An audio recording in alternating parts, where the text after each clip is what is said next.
Hoops Lounge. My name is Mark Griffin, aka Montreal Mark. I'm joined by my partner in crime, Sporting Phil Bello. Phil, how you doing, man?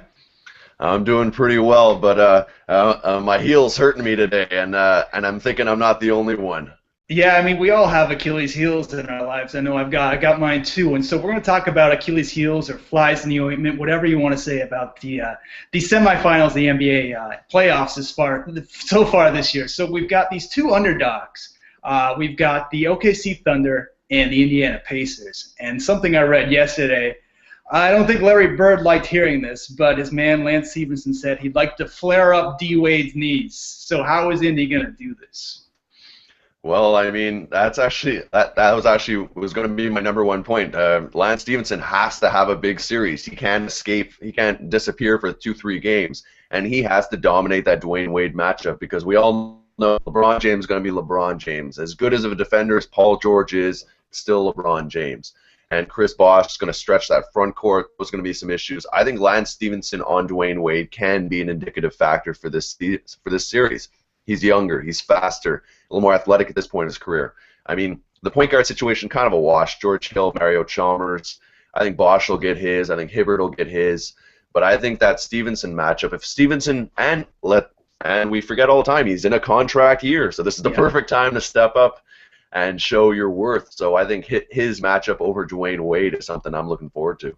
Something that's fascinating to me is something we've been talking about all season long is Greg Oden versus Andrew Bynum. We've been talking about this since October, and I was saying that Greg Oden would play more games.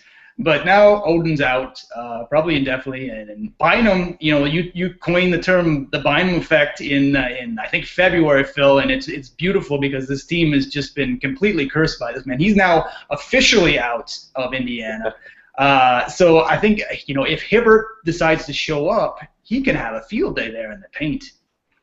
Well, he's going to have a field day in the paint because he's going to be up there against, very undersized Udonis Haslem, who I fully expect to start this series, or Birdman Chris Anderson. I doubt they put Bosh on him. I think that puts Bosh in a lot of foul trouble early, and if I was Coach Vogel, I would just go after that matchup.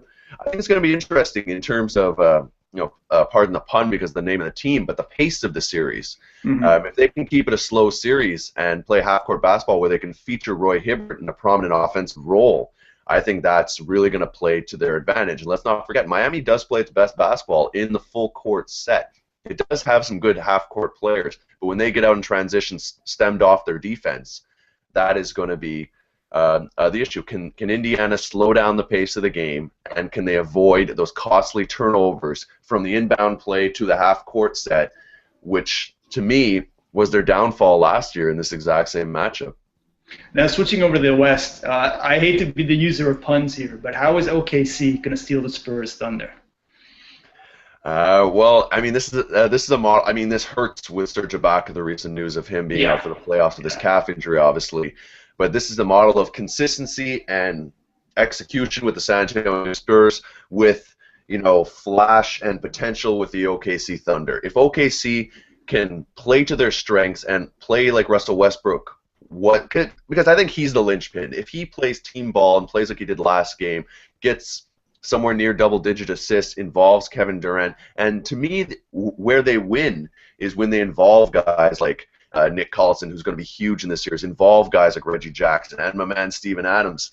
So I think the potential is there for OKC. I almost think the potential is there more for OKC than Indiana, because OKC's done it before against San Antonio. They have been their Achilles heel. But without Mr. 11 for 11 2012 playoff Serge Ibaka, this one's going to be a bit tougher.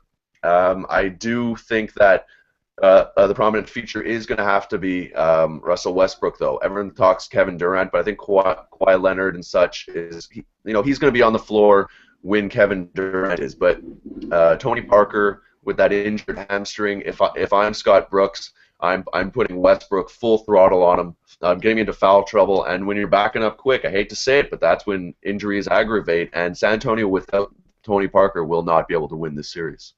Yeah, and to flip that series on its head, I really want to look at the matchup between Kawhi Leonard and those gigantic, ginormous hands guarding Kevin Durant. And I think what he's doing right now, and I'm pretty certain, he's going back to the Memphis OKC series and seeing what Tony Allen did, because that magnificent defensive performance he had on KD, he's got to replicate that in his own way, because that's the only way. If they shut down KD, get him to 25 a game, I think the Spurs can advance. But I think there really is room for that fly in the ointment here for OKC going back to the finals, because, it's the MVP in an MVP year, and I think he has an opportunity to get there. But I still really think the favorite this year is the Spurs again and Miami. And I'm not too proud to say that I picked both those guys to go to the finals. And you picked the Pacers versus the Warriors. But, as we say, injuries come around.